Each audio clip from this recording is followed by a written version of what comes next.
Welcome to ప్రజా television news బులెటిన్ల ముందుగా headlines.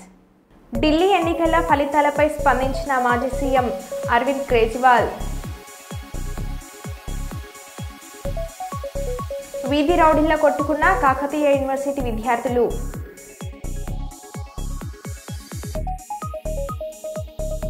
బాలబాలికలు cyber నేరాలపై అప్రమత్తంగా ఉండాలని సూచించిన పాలకుర్తి సీఐ గట్ల మహేందర్ రెడ్డి.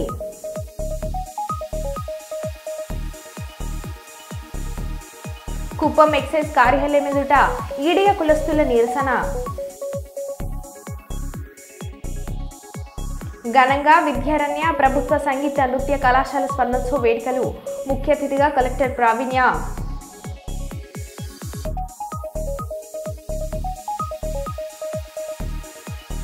సినిమాలు ఎక్కువగా చూస్తావా, డైలాగులు చెప్తున్నావంటూ గర్భిణీ స్త్రీని టార్చర్ పెట్టిన వైద్యులు.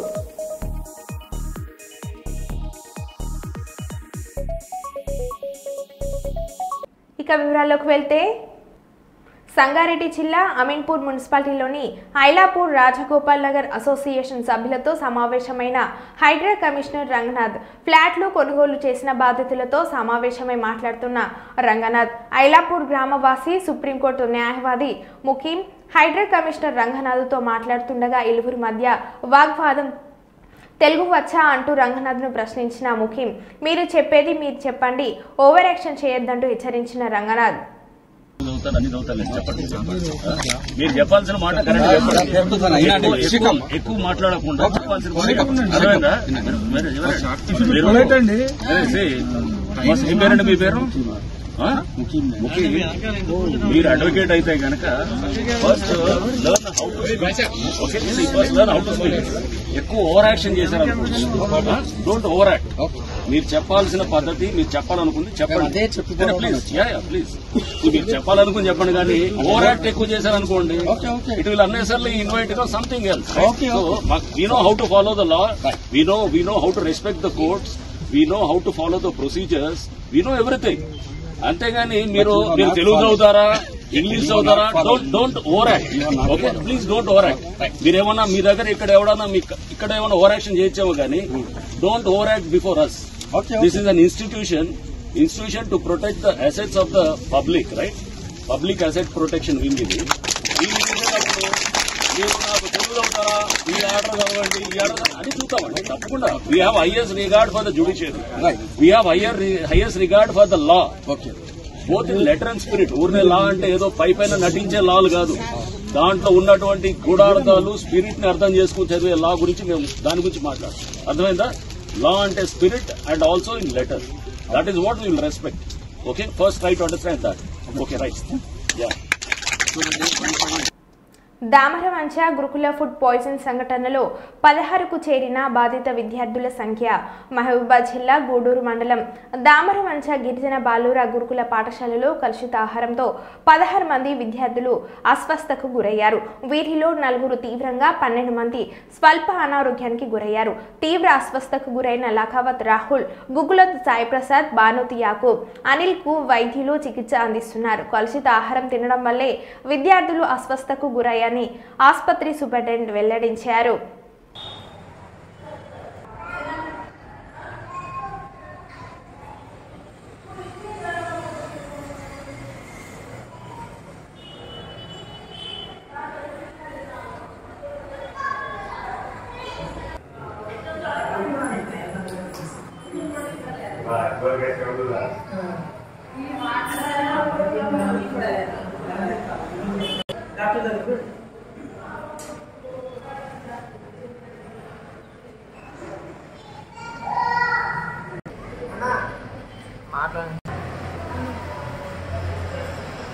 నా పేరు అనిల్, 10వ తరగతి చదువుకున్నా. మాది TTWRJC బాయ్స్ దామరంచ. అయితే నేను 4:30 స్కూల్ అయిపోయింది. తర్వాత స్నాక్స్ పెట్టిరు బొబ్బర్లో. తూర్పు పశ్చిమ ఉభయ గోదావరి జిల్లాల పట్టభద్రుల ఎమ్మెల్సీ ఎన్నికల సందర్భంగా పలు సంఘాలు రాజమండ్రిలో పరిచయ వేదికను ఏర్పాటు చేశారు. ఈ సమావేశానికి ఎమ్మెల్సీ ఇల్ల వెంకటేశ్వరరావు ముఖ్య అతిథిగా విచ్చేశారు. యూటీఎఫ్ స్టేట్ సెక్రటరీ జ్యోతి బసు, మరో సెక్రటరీ అరుణకుమారి ఎమ్మెల్సీ అభ్యర్థి దీట్ల వీర రఘువులను వేదికకు పరిచయం చేశారు. రాఘవులు మాట్లాడుతూ ఈ ఎలక్షన్ జనరల్ ఎలక్షన్ కాదని పట్టభద్రులకు కేటాయించిందని, పట్టభద్రుల సమస్యలను, కార్మిక సంఘాల సమస్యలను, ప్రజా సమస్యలను శాసన మండలిలో గొంతు వినిపించడం కోసమై పీడీఎఫ్ అభ్యర్థిగా నన్ను నిలబెట్టారే తప్ప రాజకీయాలు చేయాలనే ఉద్దేశంతో కాదని, యూటీఎఫ్ వారికి దూరంగా ఉంటుందని రాఘవులు తెలిపారు. డాక్టర్ బిఆర్ అంబేద్కర్ కోనసీమ జిల్లా కపిలేశ్వరం మండలం అంగార గ్రామంలో నివసిస్తూ ఉపాధ్యాయుడిగా కొనసాగానని, అంతేకాకుండా 47గా ప్రజా సంఘాల పోరాటాలతో భాగస్వామిగా ఉద్యమ జీవితమంతా కొనసాగిందని, మండల స్థాయి నుంచి రాష్ట్ర స్థాయి వరకు ఎన్నో బాధ్యతలు చేపట్టే ఉభయ గోదావరి జిల్లాలో జేఏసీ కన్వీనర్గా ప్రస్తుతం కొనసాగుతున్నానని, పట్టభద్రులందరూ మొదటి ప్రాధాన్యతగా ఓటు వేసి నా బాధ్యతలను మరింత ముందుకు తీసుకువెళ్తారని ఎమ్మెల్సీ అభ్యర్థి దిట్ల వీర రాఘవులు తెలియజేశారు. పనిచేస్తున్న బాధ్యతల్లో ఉన్నాను. మిత్రులారా, రేపు 27వ తేదీన జరగబోతున్నటువంటి శాసన మండలి పట్టభద్రుల ఉభయ గోదావరి జిల్లాల ఎన్నికల్లో నేను పోటీ చేయబోతా ఉన్నాను. నా అభ్యర్థిత్వాన్ని PDF, progressive democratic front and ఉపాధ్యాయ సంఘాలు, ఉద్యోగ సంఘాలు, కార్మిక సంఘాలు, మహిళా సంఘాలు, పెన్షనర్ సంఘం, నిరుద్యోగ సంఘం, మొత్తం విద్యార్థి సంఘాలన్నీ కూడా అభ్యర్థిని బలపరిచినాయి. ఆ రకంగా రేపు 27వ తేదీ జరగబోతున్నటువంటి పట్టభద్రుల నియోజకవర్గం ఎన్నికల్లో పట్టభద్రులందరూ, మేధావులు, విద్యుత్ కలిగినటువంటి వారందరూ కూడా మొదటి ప్రాధాన్యత ఓటించి గెలిపించాల్సిందిగా వారందరికీ విజ్ఞప్తి చేస్తా ఉన్నాను. ఈ సందర్భంగా శాసన మండలి ప్రవేశం అయిన తరువాత అనేక సమస్యలు, ఉద్యోగుల సమస్యలు, ఉపాధ్యాయుల సమస్యలు, అన్ని సమస్యల్ని ప్రస్తావించి పీడీఎఫ్ ఏదైతే 18 సంవత్సరాలుగా శాసనమండలిలో ప్రస్తావిస్తూ వస్తూ అనేక సమస్యల పరిష్కారానికి పనిచేసిందో ఆ కోవలోనే, ఆ దారిలోనే నడుస్తూ ఆ రకమైన ప్రయత్నం చేయడం కోసం ఈ రాష్ట్రంలో రాజ్యాంగ లక్ష్యాలు పాలనలో నిలుపుకునేటువంటి పద్ధతిలో పీడీఎఫ్ పనిచేస్తున్న దానికి సాక్షిగా నేను కూడా తోడైపోయేటువంటి ప్రయత్నం చేస్తానని చెప్పి ఈ సందర్భంగా మీ అందరికీ తెలియజేస్తా ఉన్నాను. విద్యారంగంలో ఈరోజు ప్రభుత్వం ఇచ్చేంటే ప్రభుత్వం విద్యను కాపాడాల్సిన అవసరం ఉంది. కానీ ఆ ప్రభుత్వం ఇచ్చిన మొత్తం సర్వనాశనం చేసే పద్ధతిలో విధానాలు కొనసాగుతా ఉన్నాయి. 117 జీవో రద్దు చేస్తామని చెప్పినటువంటి ప్రభుత్వమే ఈరోజు 117 జీవోకి వ్యతిరేకమైన జీవోలు తీసుకొచ్చి మొత్తం ఎలిమెంటరీ పాఠశాల మొత్తం మూసివేసే పద్ధతుల్లో ఇవాళ విధానాలు తయారు చేస్తూ ఉన్నారు. వీటన్నింటినీ కూడా పీడీఎఫ్గా మేము అక్కడ దాని మీద ప్రస్తావన చేస్తూ పరిష్కారాన్ని కృషి చేస్తామని చెప్పి మీ అందరికీ తెలియజేస్తూ, ఉద్యోగులకు సంబంధించి కూడా ఈరోజు అవుట్ సోర్సింగ్ కాంట్రాక్ట్ ఉద్యోగుల్ని ప్రవేశపెడతా ఉన్నారు. రెగ్యులర్ నియామకాలన్నీ తగ్గిస్తూ ఉన్నారు. వాటికి కూడా ఉద్యోగులకు కనీస సౌకర్యాలు లేని పద్ధతుల్లో ప్రభుత్వం ఆలోచన చేస్తూ ఉంది. వీళ్ళ సెక్రటరీ ఎంప్లాయీస్ ఉన్నారు.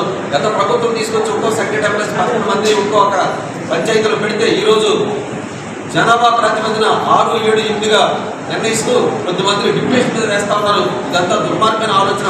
ఈయనంతటి కూడా మేము ప్రస్తావన చేసే ప్రయత్నం రాబోయే కాలంలో ఎమ్మెల్సీలుగా ఎన్నికైన తర్వాత వీళ్ళు మాట్లాడే పరిస్థితి తీసుకొస్తాం.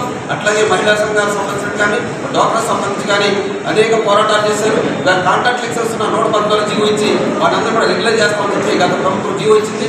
కానీ ప్రభుత్వం మారిన తర్వాత ఈ ప్రభుత్వం దాన్ని పట్టించుకోకుండా పక్కన పెట్టే పరిస్థితి. వేలాది మంది సుమారు 20 సంవత్సరాలుగా వాళ్ళు కాంట్రాక్ట్ ఉద్యోగులకు పనిచేస్తూ ఉన్నారు. ఈరోజు కాంట్రాక్ట్ ఉద్యోగులు అంటే సెక్యూరిటీ లేనటువంటి జాబ్లా ఉంటుంది కాబట్టి రెగ్యులేషన్ మస్ట్గా చేయబడింది. ఆ పోరాటాలు పీడీఎఫ్లో మళ్ళీ మేము దాన్ని పునరుద్ధరణ చేస్తాం. వారికి న్యాయం జరిగేట్టుగా రేపు రాబోయేటువంటి కాలం కృషి చేసే పని పీడీఎఫ్ ఎమ్మెల్సీగా ఉన్న వాళ్ళందరూ కూడా కృషి చేస్తామని చెప్పి తెలియజేస్తూ, అంగన్వాడీ సుమారు 42 రోజులు పోరాటం చేశారు. వారు కూడా కొన్ని హామీలు ఇచ్చారు. ఇప్పటికి కొన్ని నెరవేరే సందర్భం జరిగింది. అదంతా నెరవేరేట్టుగా కూడా ప్రత్యేకమైనటువంటి కార్యక్రమం తీసుకొని ప్రస్తావన చేస్తూ మండలంలో పరిష్కారం పెట్టి కృషి చేస్తామని చెప్పి తెలియజేస్తూ, మీ ద్వారా ఈ సందర్భంగా 16,347 డిఎస్సీ పోస్టులు వేస్తామని చెప్పి ప్రభుత్వం ఎన్నికల ముందు ప్రకటన చేసింది. కానీ ఈవేళ కొత్త విధానాల ప్రకారంగా 20,000 పోస్టులు మిగిలిపోయేటువంటి పద్ధతులు చూపించాలని చెప్పి లెక్కలు చూపిస్తా ఉన్నారు. వెంటనే డిఎస్సీ వేయాలి. చాలా మంది నిరుద్యోగులుగా ఉన్నారు. అనేక బీఈడీ కాలేజీలు వాళ్లే పెట్టారు. మందులో చదువుకునేట్టుగా పిల్లలందరినీ వాళ్ళే ప్రోత్సహించారు. ఈరోజు చదువుకున్న వాళ్ళందరూ ఉద్యోగులు లేకుండా చేసే పద్ధతుల్లో మిగులున్నారని చెప్పి ప్రయత్నం చేస్తూ ఉన్నారు. వెంటనే డిఎస్సీ వచ్చే విధంగా వాళ్ళందరికీ కూడా స్కూలు ఉపాధ్యాయులుగా నియామకం జరిగేటట్టు కూడా మా యొక్క కార్యక్రమాలు శాసనమండలిలో చేస్తామని చెప్పి ఈ సందర్భంగా హన్మకొండలోని కాకతీయ యూనివర్సిటీలో విద్యార్థుల మధ్య ఘర్షణ చోటు చేసుకుంది.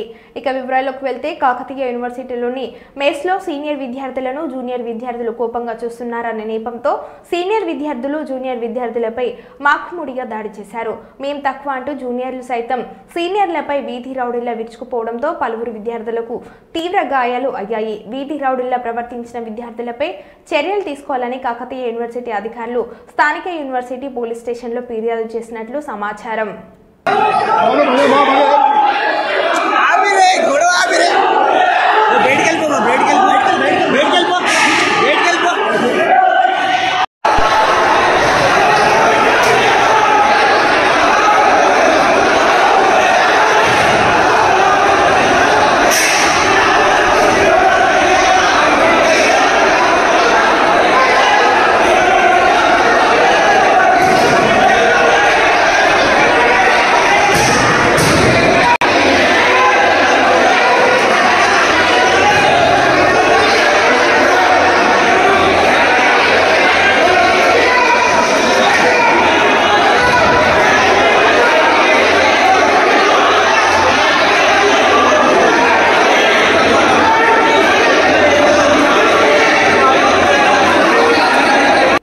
భద్రాచలం ప్రభుత్వ ఆసుపత్రిలో గర్భిణీ స్త్రీలకు డెలివరీ చేయకుండా ఇబ్బందులు పెడుతున్న వైద్యులు, డెలివరీ చేయడానికి లంచాలు అడుగుతున్న సిబ్బంది, ఆసుపత్రిలో పురటి నొప్పులు భరించలేకపోతున్నామని వేడుకున్న కనికరం చూపని వైద్యులు, నొప్పి గవర్నమెంట్ ఆసుపత్రిలోనే వస్తుందా, అయితే ప్రైవేట్ ఆసుపత్రిలో చూపించుకొని గర్భిణులను తిడుతున్న డాక్టర్లు, బిడ్డ బయటకు వచ్చే సమయంలో నొప్పిని భరించలేక వేడుకున్న గర్భిణి, మొదటి కాన్పు ప్రైవేట్ ఆసుపత్రిలో చూయించుకున్నావా, అక్కడ నొప్పులు రాలేదా, సినిమాలో ఎక్కువ చూస్తావా, డైలాగులు చెప్తున్నావంటూ వ్యంగ్యంగా మాట్లాడిన వైద్యురాలు ప్రమీల రాణి కాన్పు అయ్యాక బిడ్డను పక్కన పడవేశారు.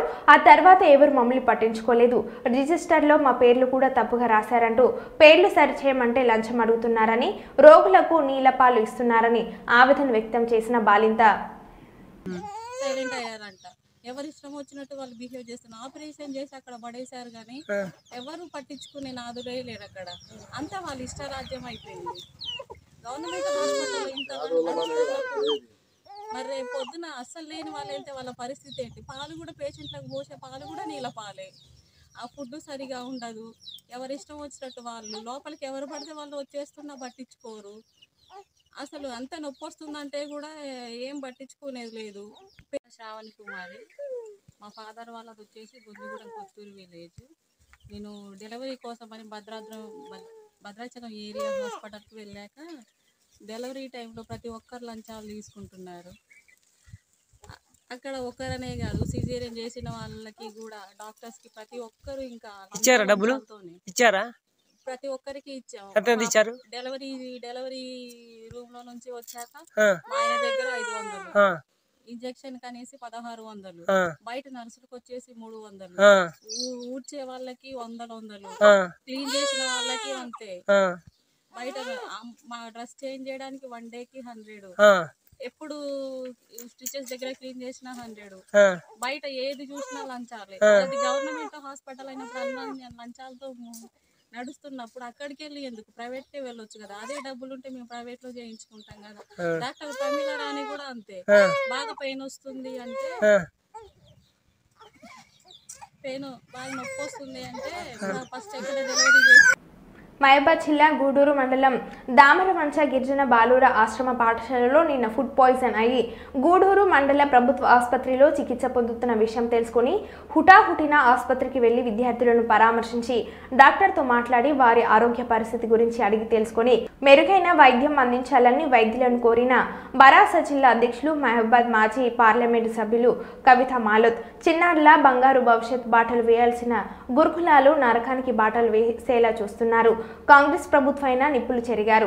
గిరిజన వెనుకబడిన విద్యార్థులు అధికంగా ఉండే ఆశ్రమ పాఠశాల నిర్వహణను కాంగ్రెస్ ప్రభుత్వం గాలికి వదిలేసిందని ఆగ్రహం వ్యక్తం చేశారు. కాంగ్రెస్ ప్రభుత్వానికి చిత్తశుద్ధి ఉంటే వెంటనే సంబంధిత శాఖ సంబంధించిన మంత్రులు అధికారులు ఆశ్రమ పాఠశాలను సందర్శించి నాణ్యమైన లోపాలను సరిచేయాలని డిమాండ్ చేశారు. మహబూబాబాద్ జిల్లాలోని గూడూరు మండలము దామరవంచలో రెసిడెన్షియల్ స్కూల్లో ఉన్న పిల్లలు దాదాపు 16 మంది పిల్లలకు నిన్న సాయంత్రము అయితే పుచ్చులు ఉడకని బొబ్బర్లు పెట్టడం వల్ల 16 మంది పిల్లలకు వాంతులు విరోచనాలని అందరూ అవ్వడం జరిగింది. దాంట్లో ఇవాళ గూడూరు ఇక్కడ టౌన్ లో ఉన్న సిహెచ్సి సెంటర్ లో పిల్లల్ని ఇవాళ అడ్మిట్ చేయడం జరిగింది. ఇవాళ వాస్తవంగా రాష్ట్ర వ్యాప్తంగా ఎక్కడ చూసినా కూడా ఏ ట్రైబల్ వెల్ఫేర్ స్కూల్లో ఉన్నా ఏ గురుకులాల్లో చూసినా కూడా ప్రధానంగా గిరిజన సంబంధించిన పిల్లలందరూ కూడా ఫుడ్ పాయిజన్ తో దాదాపు ఇప్పటికీ రాష్ట్రంలో 55 మంది విద్యార్థులు కూడా ఈ కాంగ్రెస్ ప్రభుత్వం వచ్చినాక విద్యార్థులు హత్య చేసిందని చెప్పాలి.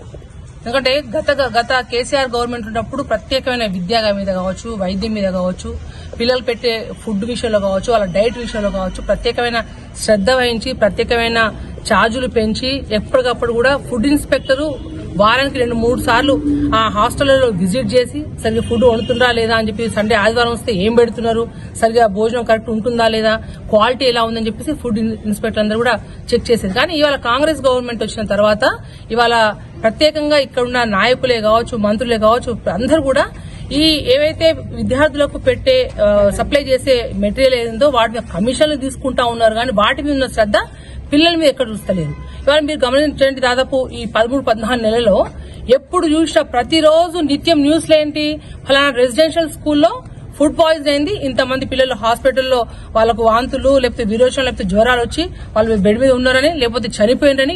మీకు తెలుసు ఆదిలాబాద్ అటు సైడ్ ఒక అమ్మాయి చనిపోయింది, ఇంత దాదాపు మౌనూరులో ఒక అమ్మాయి చనిపోయింది. ఇవాళ మా జిల్లాలో ఇటువంటి మా గిరిజన బిడ్డలు దాదాపు ఇదురపుసపలే కావచ్చు, రంగాపురమే కావచ్చు, ఇవాళ జంగులగొండే కావచ్చు, ఇవాళ మన ఇక్కడ మహబాద్ లో ఉన్న పిల్లలందరూ కూడా ఇవాళ ప్రత్యేకంగా వాళ్ళ తల్లిదండ్రులు చాలా నిరుపేద కుటుంబం నుంచి వాళ్ళకి ఇబ్బంది ఉండడం వల్ల ఇవాళ రెసిడెన్షియల్ స్కూల్స్ లో వాళ్ళ పిల్లల్ని వేస్తే వాళ్ళు ఇవాళ ప్రభుత్వం పెట్టే భోజనంలో నాణ్యత లేకపోవడం వల్ల ఇవాళ బిక్కు అనుకుంటా కూడా ఇవాళ హాస్పిటల్లో అడ్మిట్ అయ్యే పరిస్థితి ఈ కాంగ్రెస్ ప్రభుత్వం చేస్తా ఉంది. కాంగ్రెస్ ప్రభుత్వం వచ్చినాక ఏమొచ్చిందంటే ఇవాళ విద్యార్థుల యొక్క ఫుడ్ పాయిజనింగ్ విషయంలో వాళ్ళందరూ మరణాలు అవుతున్నాయి, రైతులు ఆత్మహత్యలు అవుతా ఉన్నాయి. ఇవాళ వైద్యంలో కానీ ఎక్కడ కూడా ఎటువంటి లేదు. ఇవాళ కేసీఆర్ గవర్నమెంట్ లో బ్రహ్మాండంగా జిల్లాకు ఒక మెడికల్ కాలేజ్ కట్టింది. ఇవాళ మేము చూసిన సిహెచ్సి సెంటర్ కూడా కేసీఆర్ గారి హయాంలో అప్పుడు మేమందరం ప్రజాప్రతినిధులు ఉన్నప్పుడు కూడా రావడం జరిగింది. ఇవాళ ఎక్కడ చూసినా కరోనా లాంటి విపత్తు టైంలో కూడా దృష్టిలో పెట్టుకుని యావత్ అందరికీ కూడా ఇవాళ ఏ ఇబ్బంది లేకుండా కూడా ప్రత్యేకంగా ఇవాళ శ్రద్ధ పెట్టింది కేసీఆర్ గారు. కానీ ఈ ప్రభుత్వము ఎటువంటి ఎవరిని కూడా పట్టించుకోండి. అసలు వాస్తవంగా ఈ కాంగ్రెస్ పార్టీకి బుద్ధి ఉందా? మీరు రోజు ఒక మరణం పిల్లలకి ఫుడ్ పాయిజన్ ఇస్తున్నప్పుడు మీరు ఉండే మంత్రులు ఏం చేస్తున్నారు, మీరు ఏం పట్టించుకుంటా ఉన్నారు, అసలు ఏమైనా మీకు పిల్లల మీద ఏమైనా శ్రద్ధ ఉందా అని చెప్పేసి మిమ్మల్ని డిమాండ్ చేస్తా ఉన్నారు. ఇవాళ జిల్లాకు జాయింట్ కలెక్టర్లు ఎవరు విజిట్ చేసి లేదు, చూసి లేదు, పట్టించుకోవడం లేదు. ఇక్కడ ప్రజాప్రతినిధులు వచ్చినా కూడా సంబంధించిన డాక్టర్లకు అసలు ఏ విధంగా ఉందని పట్టించుకోకుండా హాస్టల్ విజిట్ చేయకుండా దుస్థితి ఈ కాంగ్రెస్ ప్రభుత్వంలో ప్రత్యేకంగా ఉంది. నేను చాలా బాధ చేస్తా ఉంది నిజంగా. నేను వాళ్ళంతా ఎందుకంటే ప్రత్యేకంగా రాష్ట్ర ప్రభుత్వం ప్రత్యేకంగా వారిని ఒకటే డిమాండ్ చేస్తా ఉన్నాం. ఒక్క మహబూబాద్ జిల్లాలో కాదు తెలంగాణ రాష్ట్రంలో ఉన్న అన్ని రెసిడెన్షియల్ స్కూల్స్ లో ప్రత్యేకమైన శ్రద్ధ చూసి ఆ పిల్లలందరికీ కూడా వాళ్ళకి ఎటువంటి ఇబ్బంది కలగకుండా ఇప్పటికైనా మేలుకొల్పుకోవాలని చెప్పేసి కాంగ్రెస్ ప్రభుత్వాన్ని ఆ సంబంధించిన శాఖ మంత్రులందరినీ కూడా డిమాండ్ చేస్తా ఉన్నాం. రాష్ట్ర ఆర్థిక పరిస్థితి చిన్నాభిన్నం చేసి అన్ని రంగాలను అందపాతాళంలోకి నెట్టేసిన జగన్ రెడ్డి నేడు కూటమి ప్రభుత్వంపై విషం చిమ్మడం విడ్డూరంగా ఉందని తెలుగుదేశం పార్టీ రాష్ట్ర ప్రధాన కార్యదర్శి కూడా చైర్మన్ సోమిశెట్టి వెంకటేశ్వర్లు జిల్లా తెలుగుదేశం పార్టీ కార్యాలయంలో విలేకరులతో మాట్లాడారు. ఈ సందర్భంగా వారు మాట్లాడుతూ చెప్పిన అబద్దాన్నే మరలా చెప్పడం, అబద్దాలను నిజాలుగా చిత్రీకరించడంలో జగన్ రెడ్డి ఆరితేడారని ధ్వజమెత్తారు. 4 సార్లు ముఖ్యమంత్రిగా చేసిన వ్యక్తిని సంబోధించిన తీరు జగన్మోహన్ రెడ్డి సంస్కారహీనుడా అనడానికి నిదర్శనమని చంద్రబాబును ఏకవచనంతో సంబోధించడాన్ని తీవ్రంగా ఖండించారు. ఆర్థిక ఉగ్రవాదైన ఆర్థిక వ్యవస్థ గురించి మాట్లాడడం విడ్డూరం. లక్షల కోట్లు లూటీలు చేసిన 31 క్రిమినల్ కేసులో నిందితుడు ప్రజలకు సమాధానం చెప్పలేకపోయిన వ్యక్తి విలువలు, విశ్వనీయత, విధ్వంసాల గురించి మాట్లాడడం హాస్యాస్పదమని ఎద్దేవా చేశారు. అధికారం ఆ రోజు నువ్వు తప్పు చేసావు, దేశంలో ఉన్న డబ్బంతా దోసుక తిన్నావు, 44,000 కోట్ల రూపాయలు ప్రజల సొమ్ము దోచుకున్నటువంటి నీచుడు నువ్వు. ఈడీ కూడా క్లియర్ చేసింది నువ్వు డబ్బు కొట్టేసినట్ల. అందుకని 16 ఏళ్ళు జైల్లో ఉండి ఆ రోజు ఆ ప్రభుత్వం నువ్వు తప్పు చేసింది ఒకటి లోపల పడేసింది. నువ్వు మాట్లాడితే నిన్నెందుకు లోపలేస్తారు? ఊరక తప్పు చేసినావు కాబట్టి ప్రజల తొమ్ము దోచుకున్న నీచుడు నువ్వు. నీకు మళ్ళా చంద్రబాబు నాయుడు పేరు ఎత్తుతావా? చంద్రబాబు నాయుడు పేరు ఎత్తడానికి అర్హత లేదు, నీకు ఆ ముఖమే లేదు. అందుకని ఈరోజు కూడా మళ్ళా అడుగుతున్నా, నీవు జగన్మోహన్ రెడ్డి పదే మా నాయకుని పేరు ఎత్తి అబాసుపాలు కావద్దు. అబాసుపాలు ఇలా రాష్ట్రంలో ఒక చాతగాని దద్దమ్మని నిలిచిపోయావు. మేము ఒకటే చెప్తున్నాం, నువ్వు మళ్ళా ఏమంటావు? కార్యకర్తల సమావేశంలో నీవు మీ పార్టీ నాయకులతో కార్యకర్తలతో ఏమైతే నన్ను చంద్రబాబు నాయుడు కానీ ఏమి కానీ వేస్తే బహా 3 నెలలు ఎత్తారు, మళ్ళా వస్తా, మళ్ళా ముఖ్యమంత్రి. నీ ముఖంగా నువ్వు ముఖ్యమంత్రి అవుతావు. ఇంకా నీ జీవితంలో రాజకీయ చరిత్ర సమాధి తొందరలో ఇంకా నీవు ముఖ్యమంత్రి సమస్య లేదు. నీవు మళ్ళా తొందరగా ఇవాళ ప్రజల సొమ్ము దోచుకున్నటువంటి డబ్బులు ప్రభుత్వంలో 5 ఏళ్లు ప్రజల సొమ్ము దోచుకుని నీచుడు నువ్వు మళ్ళా జైలు పోయేదానికి సిద్ధంగా ఉండు. నీ మీద ఎంక్వైరీ జరుగుతున్నాయి. ఇసుక దొంగతనం, మైనింగ్ దొంగతనం, అదే మీద లిక్కర్ మాఫియా, ఈ దొంగతనాలు చేసేవి. ప్రజల సొమ్ము దోచుకొని ఇలా పందికొక్కులాగా దోచుకొని మెక్కావే. ఈ డబ్బంతా ఎందుకు కక్కియకూడదు? ప్రజలు ఎందుకు నిన్ను అందుకని నిలదీసి ఏ విధంగా నీకు దెబ్బ కొట్టారో ఓటరు ఇప్పుడు సైలెంట్ గా చిత్తుగా ఓడించి 2 నామాలు పెట్టారు. నీకు ప్రజలు ఇంకా సిగ్గురాలేదా? మళ్ళా అధికారం వస్తావా? మళ్ళా అధికారం వచ్చి తెలుగుదేశం పార్టీని నాయకులను కథ తెలుస్తావా? ఇవాళ మీ కార్యకర్తలకు ఏం చెప్పావు? తెలుగుదేశం పార్టీ కార్యకర్తలు వదిలిపెట్టాను, వాళ్ళ కథ చూస్తాను, వాళ్ళ నాయకుల కథ చూస్తాను, వచ్చేది నేనే ముఖ్యమంత్రిగా అని సుల్లగుతలు కూస్తున్నావు నువ్వు. నీ పార్టీల నాయకులు కాపాడలేని ఒక దద్దమ్మవు నువ్వు. నీ పార్టీలో ఉన్న నాయకులు కానీ ఎంపీలను కూడా రక్షించుకొని ఉండబెట్టుకోలేక బయటికి పోతుంటే నిలబెట్టుకోలేక కూడా శాతగాని దద్దమ్మవు నీవు. ఈరోజు చంద్రబాబు గురించి మాట్లాడతావా? మా చంద్రబాబు నాయుడు కానీ మా నాయకుడు యువ నాయకుడు మా లోకేష్ బాబును కానీ మాట్లాడడానికి అర్హత లేదు.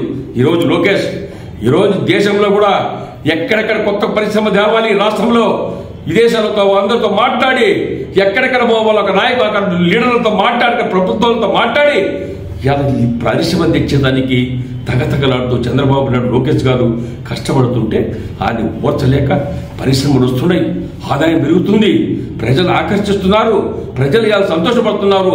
ఎన్ని పరిశ్రమలు వస్తున్నాయో నీకేం తెలుసు? ఆ పరిశ్రమలు వచ్చిన తర్వాత యువతకు ఇలా ఉద్యోగాల కోసం ఎంతమందికి వస్తుందో నీకు తెలుసా? అదేవిధంగా చంద్రబాబు నాయుడు పథకాలన్నీ చాతగానితనంగా ఇవ్వడం లేదు. ప్రజల మబ్బు పెట్టాడు ఎన్నికల్లో అని చెప్పేసి చెప్తున్నావే, సిగ్గుందా నీకు?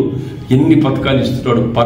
పథకాలు ఇచ్చి ఇవాళ ప్రభుత్వం నీవు 15 రోజులు 20 రోజులు కూడా ఇచ్చే పరిస్థితి నువ్వు లేవు. 1వ తారీఖు పింఛన్ కానీ ఏదైనా సరే ఏది ఎన్నికల్లో చెప్పాడు అన్ని తూచి ఇవ్వడం జరుగుతూ ఉంది. ఇంకా నోరు పూసుకొని ఎక్కువ మాట్లాడదు. నీవు ఇంకా రాజకీయ సమాధిగా మీ పార్టీకి నీకే సమాధి కడతారు ప్రజలు. దయచేసి చంద్రబాబు నాయుడు ఇంకొకసారి లోకేష్ పైన పవన్ కళ్యాణ్ పైన కూడా మీరు మాట్లాడితే మాత్రం మంచిది కాదు. ఇది కూటమి ప్రభుత్వం అంటే ప్రజల పార్టీ, ప్రజలకు అండగా ఉన్న పార్టీ, ప్రజలు రక్షించుకునే పార్టీ. అది ఒక్కటి తెలుసుకొని మాట్లాడు. పెద్దపల్లి జిల్లా గోదార్ఖని పట్టణానికి చెందిన ఐతా వెంకటేష్ అనే నేరస్తుడు గత కొంతకాలంగా గోదార్ఖనిలోని తాళం వేసి ఉన్న ఇండ్లను టార్గెట్గా పెట్టుకుని మధ్యాహ్న సమయంలో తాళం వేసిన ఇండ్ల పరిసర ప్రాంతాలలో రెక్కి నిర్వహించి రాత్రి సమయాల్లో ఆ ఇంటి తాళాలు పగలగొట్టి ఇంట్లోకి ప్రవేశించి దొంగతనాలు చేయడం వృత్తిగా పెట్టుకున్నాడు. దొంగలించిన సొమ్మును సరదాల కోసం విచ్చలవిడిగా ఖర్చు పెడుతూ హైదరాబాద్, వరంగల్, కరీంనగర్ ప్రాంతాల్లో తిరుగుతూ డబ్బులను విచ్చలవిడిగా ఖర్చు చేస్తూ ఉంటాడని, ఈ మధ్య కాలంలో దొంగతనాలు ఎక్కువ జరుగుతున్న కారణంగా Ramagundam CP Srinivas IPS, Peddapalli DCP చేతన ఐపీఎస్ ఆదేశాలతో గోదార్ఖని ఏసీపీ మడత రమేష్ ప్రత్యేక శ్రద్ధ తీసుకొని 3 క్రైమ్ టీంలను ఏర్పాటు చేసి నిరంతరం పర్యవేక్షించి నేరస్తుడు ఐతా వెంకటేష్ ను క్రైమ్ టీమ్స్ పట్టుకోవడం జరిగిందని గోదార్ఖని 1 టౌన్ పోలీస్ స్టేషన్ లో ప్రెస్ మీట్ నిర్వహించి వివరాలను వెల్లడించారు. One town inspector Indrasena Reddy, assistant inspector Ravinder ఆధ్వర్యంలో కూడా క్రైమ్ టీమ్ ఏర్పాటు చేయడం జరిగింది. ఈ క్రైమ్ టీం చాలా చాకచక్యంగా ప్రయత్నం చేసి పట్టణంలో జరుగుతున్న దొంగతనాలను పరిశీలించి ఈ దొంగతనాలు పాత నేరస్తుడైన ఐతా వెంకటేష్ అనే అతను చేస్తున్నాడనేది కనిపెట్టి అతన్ని ఈరోజు అరెస్ట్ చేయడం జరిగింది.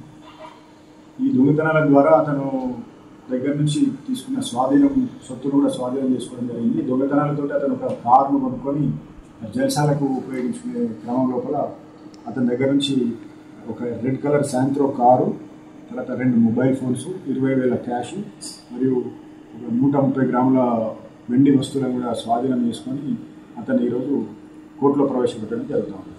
ఈ సందర్భంగా గోదావరి పట్టణ ప్రజలందరికీ విజ్ఞప్తి ఏంటంటే, మీకున్న విలువైన వస్తువులను వీలున్నంత వరకు బ్యాంకు లాకర్లలో కానీ లేకుంటే సేఫ్ ప్లేస్ లోపల పెట్టుకోవాలి. పోలీసులు సూచించినటువంటి జాగ్రత్తలను పాటించి ఒకవేళ మీరు చాలా రోజులు కనుక దూర ప్రాంతాలకు వెళ్ళేటైతే మా పోలీస్ స్టేషన్లో ఇన్ఫార్మ్ చేసినట్టయితే ఆ చుట్టుపక్కల మేము నిఘా పెట్టడానికి అవకాశం ఉంటుంది. ఇది దయచేసి మాకు కోఆపరేట్ చేయాల్సిందిగా కోరుతాం.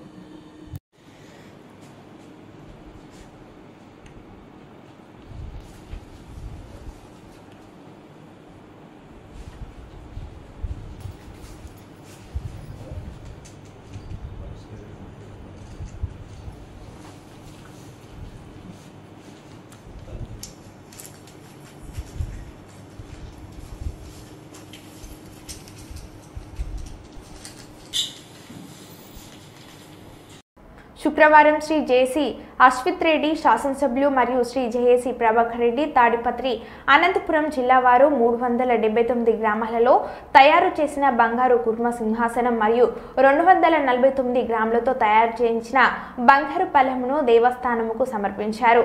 అమ్మవారి ఆలయ ప్రాంగణంలోని ఆశీర్వచన మండపంలో దాతలు ఈ కూర్మ సింహాసనం మరియు ఈ పల్లెమును కార్యనిర్వహణాధికారి శ్రీ ఎం శ్రీనివాసరావు, అమ్మవారి ఆలయ ప్రధాన అర్చకులు శ్రీ మార్కండేయ స్వామి వార్లకు అందజేయడం జరిగింది. అనంతరం వారికి వేద ఆశీర్వచనలతో శ్రీ స్వామి అమ్మవార్ల శేష వస్త్రాలను ప్రసాదాలను అందజేయడం జరిగింది. ఈ కార్యక్రమంలో సలహా కార్యనిర్వహణ అధికారి బి మల్లికార్జున్ రెడ్డి, ప్రజా సంబంధాల అధికారి టి శ్రీనివాసరావు తదితరులు ఉన్నారు.